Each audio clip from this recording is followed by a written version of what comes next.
Hello and welcome to the Future Food Finance podcast. My name is John Reynolds, the host. We've got a cracker of an episode this week. We're discussing one of the hottest topics in food tech, which is vertical farming. And we're thrilled to be joined by James Lloyd-Jones, who is the founder and CEO of Jones Food Company, which operates the biggest vertical farm in the world and is also backed by Ocado.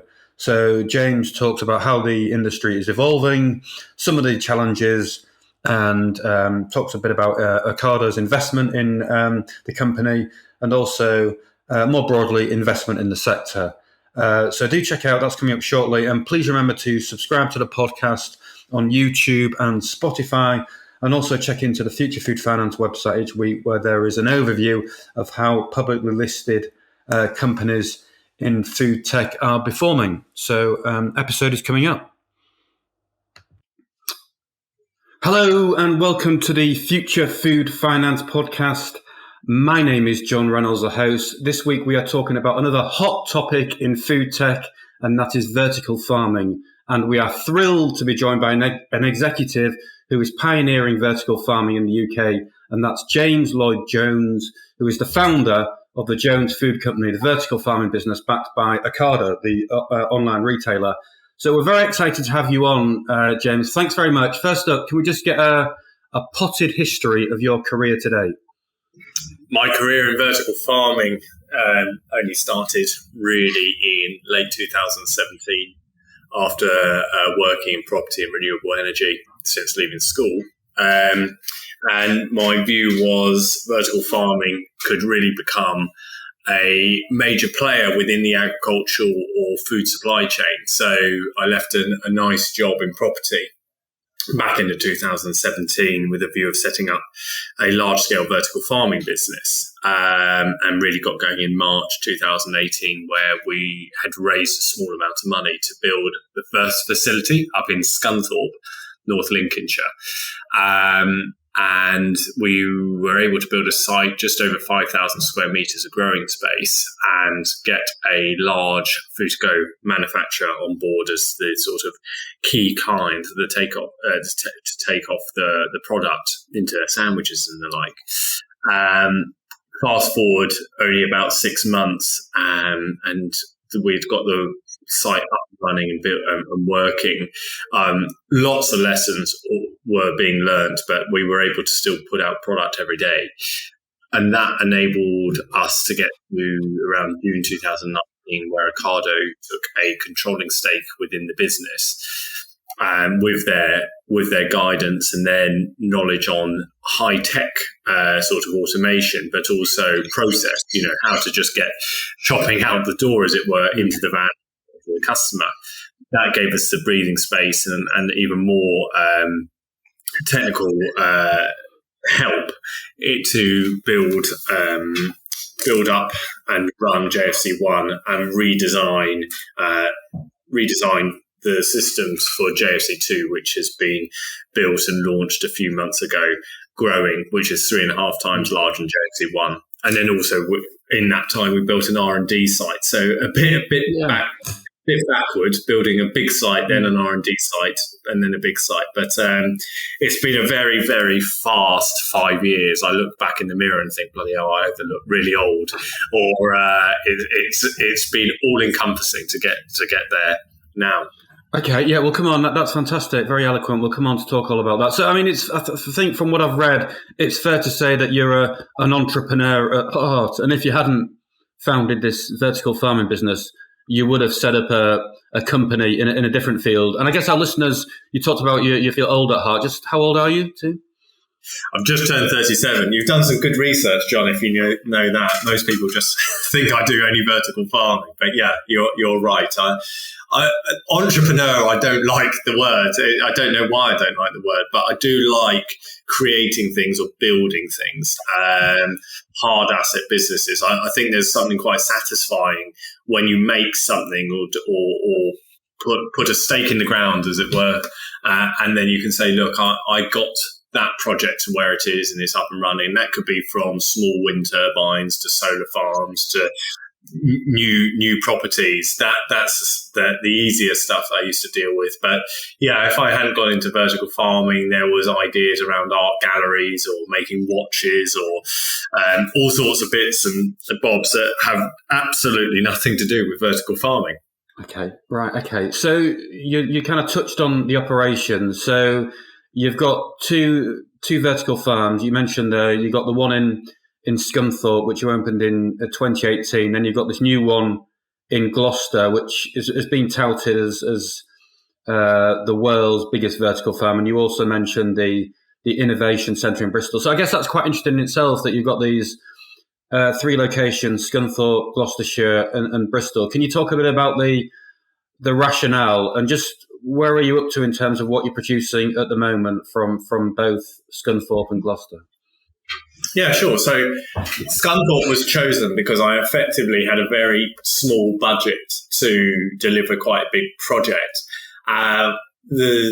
Vertical farms don't need to be in cities. I think city land is at a premium. You can't then add the renewables.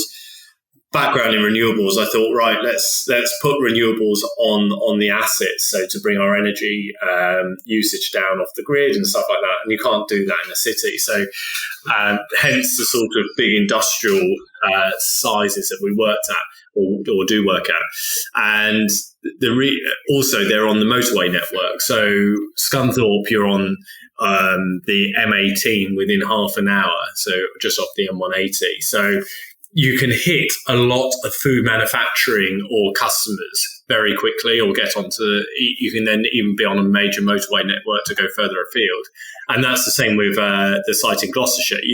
I can be on the M4 in, again, 20 minutes, and I can hit customers within a 3-hour radius. I'm hitting quite a lot of the country where the major food retailers have their depots, or food service and manufacturing have their factories. So it's being driven by two things: either access to motorways, size of building, and if we can add our own renewable energy assets. Bristol's the R&D site, the innovation centre, is probably the anomaly. Half joking, I lived in Bristol for 5 years and really fell in love and loved the city. So I thought this was a really good idea. If I put a site there, at least I can go and see my friends and maybe go down on the Thursday and Friday and have a beer with people after work. But on the flip side, it's also a really thriving city with really, really clever young people coming out of the universities or moving to that city just because of what it stands for. It's a really jumping place. So we can really attract great talent that we can leave to experiment, try, fail, and also fail in growing, but also come out with some interesting ways of doing things. So that's why those three sites at the moment are in their geographies. And with that in mind, at Bristol, it grows all sorts of things from cut flowers to commercial salads, herbs for benchmarking for the big sites, and trees and vine crops. And we do all sorts of exciting things there, but it also does some computer work, working with partners like Aviva, who are the part of the Schneider Group, where we create a lot of data and then puts into data lakes and then work out, should we do X, Y, and Z with it. And then we're also looking at very, very things like plastics and things at Bristol. But then at the main site, so at Lydney, it produces herbs and salads for retailers through the pack lines, and at Scunthorpe it does. It's swapping over to tree cells, so you can do about 6.5 million trees per year, growing them up to about 60 centimetres in a very quick period, and then hardening them off. So it's a real mix of what we do, but it means that we can operate over multiple different industries. It doesn't just have to be retail and food. Okay, so just for the uninitiated, I'm sure people do know vertical farming. Just take us through I think basil's the main herb, isn't it? Just talk us through the process of how that gets onto the supermarket shelves then.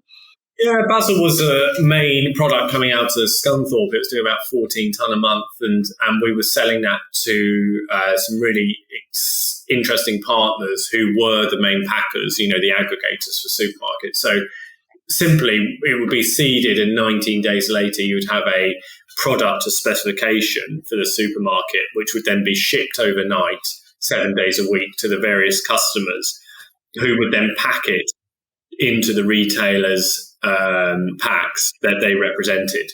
So it was very much a farming model where you farm and it goes into a wholesale. And now that with Lidney, we've put the pack machines in so that we can reduce the handling damage and increase the shelf life, because it can be cut and packed within a couple of minutes and then distributed that night. So we're cutting down the movement of the product and the handling by putting it more in a more integrated way, in Lidney.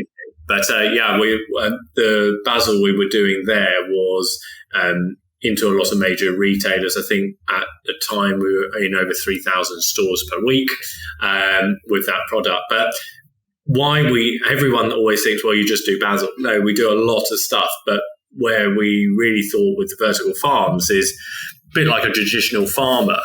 If you get that field or that agricultural asset, in this case, a vertical farm, doing one thing really well, it can kick out hundreds of tons per annum. And then you can have small teams that are really clued up, really trained to get a really good product out day in, day out. For instance, you don't ask a Dyson to change their vacuum and then do like a lawnmower. So why on the same line? So we set the same lines up to do one thing really well. Okay, so you touched on there. I think that there is a kind of, as you say, feeling that it's vertical farming is quite limited in what it can produce. But in terms of the Jones Food Company, you can produce any fruit, veg, and just about any fruit, veg, and flour at scale. Then is that right? Yeah, exactly. Look, it comes down to price. Vertical farms can grow anything, but it's the time it takes. So, for instance, if it's a real, like a raspberry bush or anything, a bush of sorts or things, it will grow it.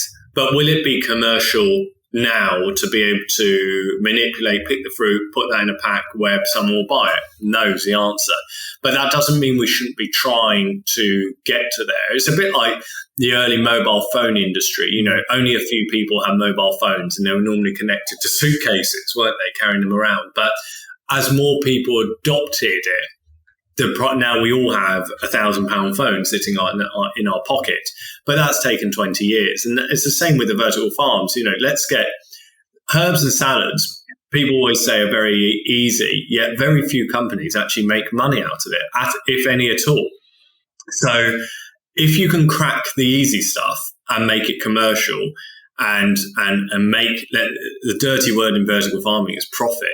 Most people talk to themselves about technology companies, but when you're profitable at doing a commoditized crop, those profits can be reinvested into the next challenge, which is probably strawberries or other soft fruits, or it can, and that's where those harder crops, which are otherwise not available now, that's where the money comes to commercialize them over the next period of time. So you've done, just for clarity, you mentioned the easy stuff and do that commercially. You've done that then, but your products are presumably sold as premium products then in the supermarket? No. We've never gone out to there are premium products sold at a price. We're competing with Kenyan import or any sort of import. No one pays in the UK. We work in the hardest market because we've got very high food standards, yet we've got very low prices. Our food is some of the cheapest in the world even now. So the retailers do not pay a premium for the product. We've always had to compete on against import. And that's how we've probably built a business different to others, because when I started, I was, as I said earlier, I was designing something to be commercial, not a science project, or have to then put a huge marketing budget to raise awareness. So yes, this product's much better. Yes, you'll get better shelf life. Yes, you'll get fresher for longer, because it's almost a waste of money. If you can make it at a price you can compete with imports, you're going to make a far more robust business with longevity. Okay. So, I mean, I'm going to do your job for you in a way, because just to highlight, because on the face of it, vertical farming's got this whole gamut of kind of addressing these food and farming challenges. You've got producing year-round, unaffected by bad weather, better use of space compared to traditional farming, and minimal water use, no use of chemicals or pesticides, and reduced transport costs. So all of those apply to the Jones Food Company then? Yeah, they do. But yes, they do. And the but part is, and we do it at a price where people can afford it. That's the key. And that's the hardest bit. Vertical farming is, it's going through this period of realization that you can't just keep talking them up as tech companies and things and get huge valuations. We have to grow something. We have to put it in the packet and we have to sell it. And that's the boring bit that people have often almost shied away from. It's like if you buy technology, like let's go back to the phone analogy. If you buy technology, the minute you buy that phone, it's out of date. And that's how we run the business. The minute we've got some really amazing technology now, which has been has come out of working the previous farm very hard. So we've worked it very hard. So we see, because we've worked them and grown and seen what the customer needs and how then that affects, how then you get a really good crop, and then how that affects the design. We've built the new farm. Now, I'll sit here and say, look, that new farm's great, but it's already out of date. We can already make it cheaper to build, and we can already see ways of making it cheaper to operate. If you're just buying technology and then trying to sell it as technology, it's a real weakness, because you've never run those machines hard enough. So you've never seen the issue where the person buying that technology will see with their customer, and then they're sort of locked. And it's key that within the vertical farming industry that we are getting product out at a price in a packet that at least matches what's on the shelf. And by doing that, that will then drive the technology and make vertical farming a serious agricultural asset. It's not going to replace normal arable farming. It's not going to replace greenhouses, but it will become either a way of replacing import for high-value perishable products.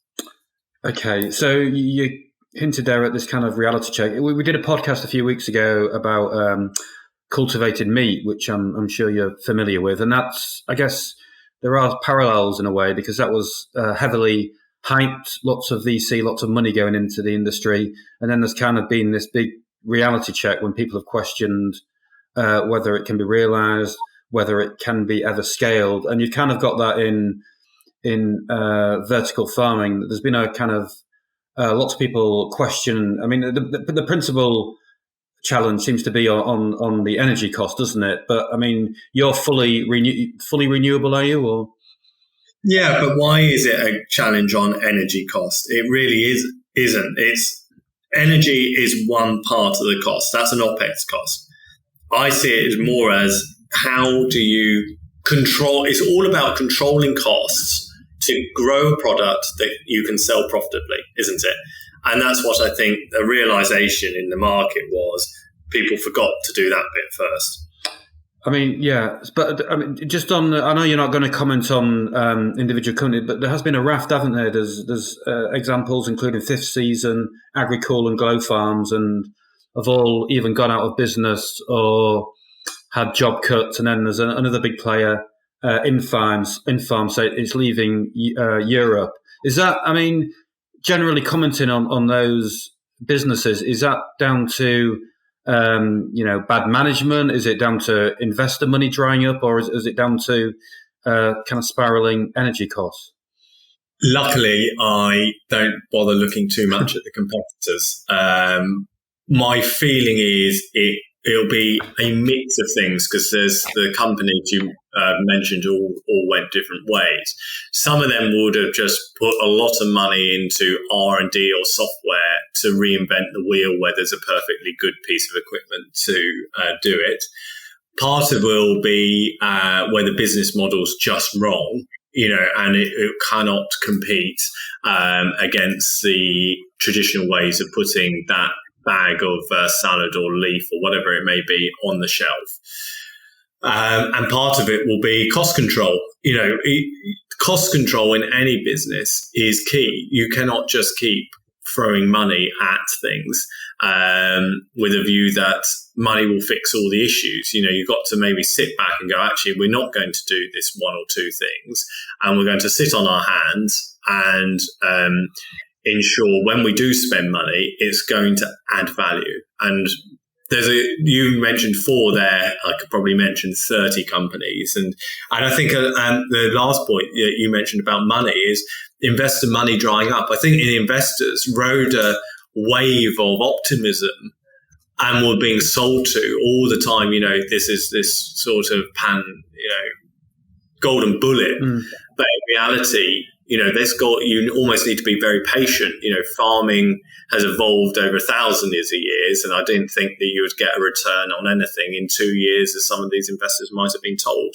And also, that they were being told that people would pay a premium for a high price. Some companies, I think, have just been unlucky when they've gone out of business, where they've had fantastic product range, they've had a fantastic brand, and they were sensible. And it could be any number of things that affect it. But in the same way as traditional farming is affected, could be one thing that affects it, such as gas prices and affect the fertilizer prices. Vertical farms can blame energy.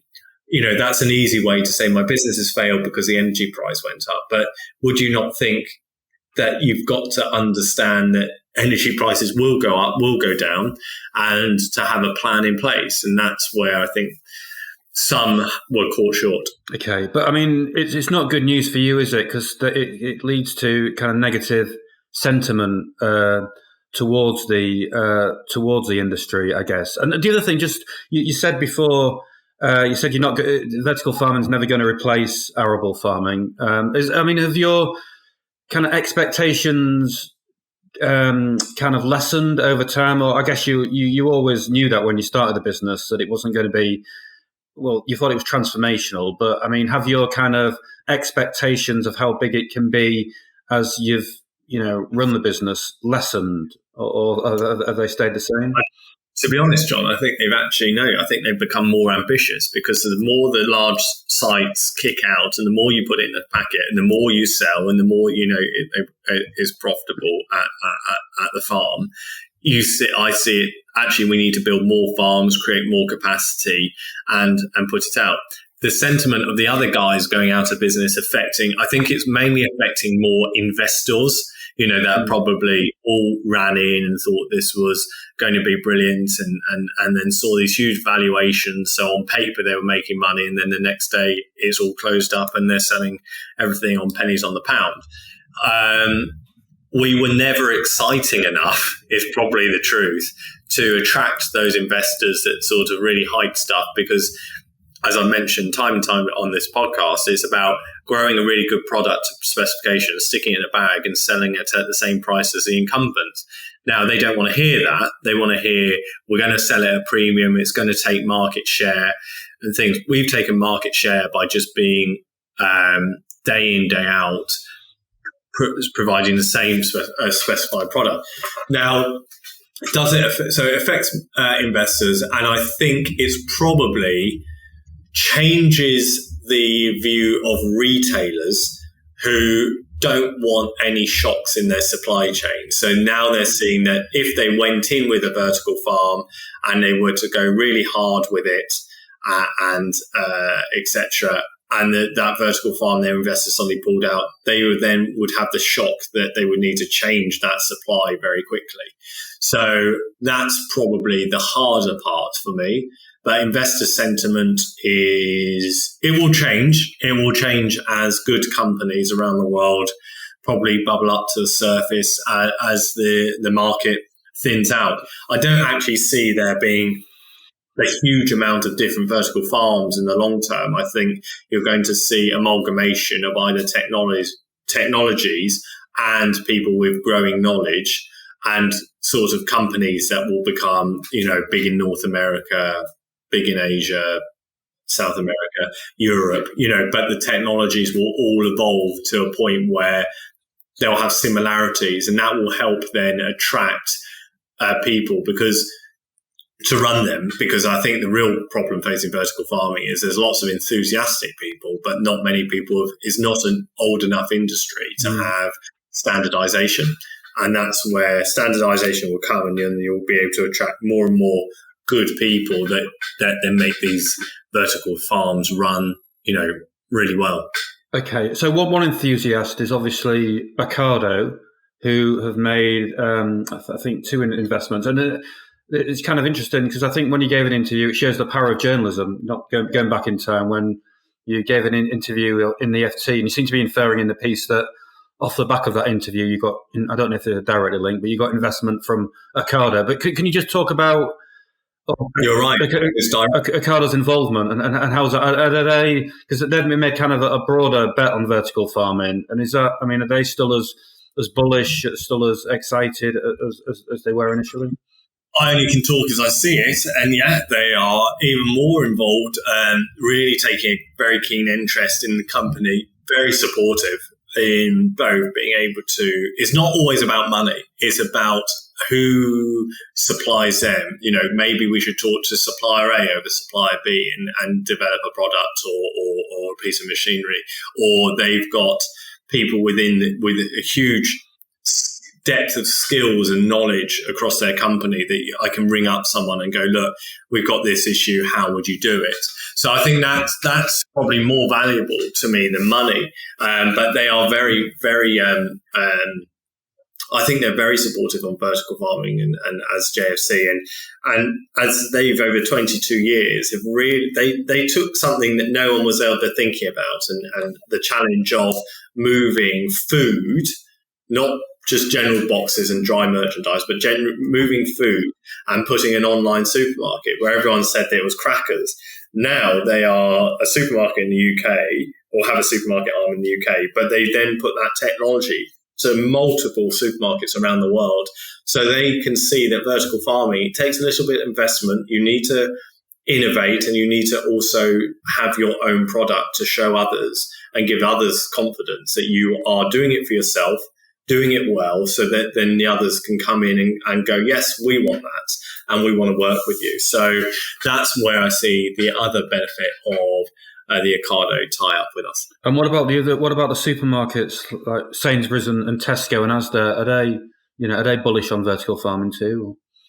I don't know so much about them, but they are certainly looking at how to shore up supply chains and how to ensure that the shelves are full of fresh produce. So bullish might not be the word, but interested, keen to learn, and keen to have some offering on their shelves as they learn what the strength of vertical farming is in their supply chain. Right, that's great. Last couple of questions. Just give us a kind of an overview of what you've got planned in terms of the Jones Food Company for the rest of the year, and then where you'll be in 5 years. And lastly, what ask people about, outside of vertical farming, which I kind of mentioned cultivated meat. Is there any particular piece of ag tech or food tech outside of vertical farming that you're particularly excited about at the moment? I would love to say I've got enough time to have a look around at all the other things. I'm always excited about stuff. I love when I get I need a couple of emails a week from people with like, I've got this thing or that thing. I think there's some interesting black soldier fly protein boxes that are now hitting the market and becoming commercialized. And I see that probably more in Asia to begin with, but a good way of removing waste, getting a protein built and putting that into just traditional farming feed. So I always like reading and listening and meeting people in that industry. Cultivated meats and things, I think, is in the same sort of position as vertical farm. Again, there's a lot of hype and things, but at the end of the day, meat at that price is very expensive, and it's for the few to then bring it to become the norm. Initially this year, so going to what we're doing, we're working really hard to ensure that the commercial sites are running well and kicking out their different sort of product lines, number one. And we're looking for sites now seriously to build another 2 farms next year to create more capacity.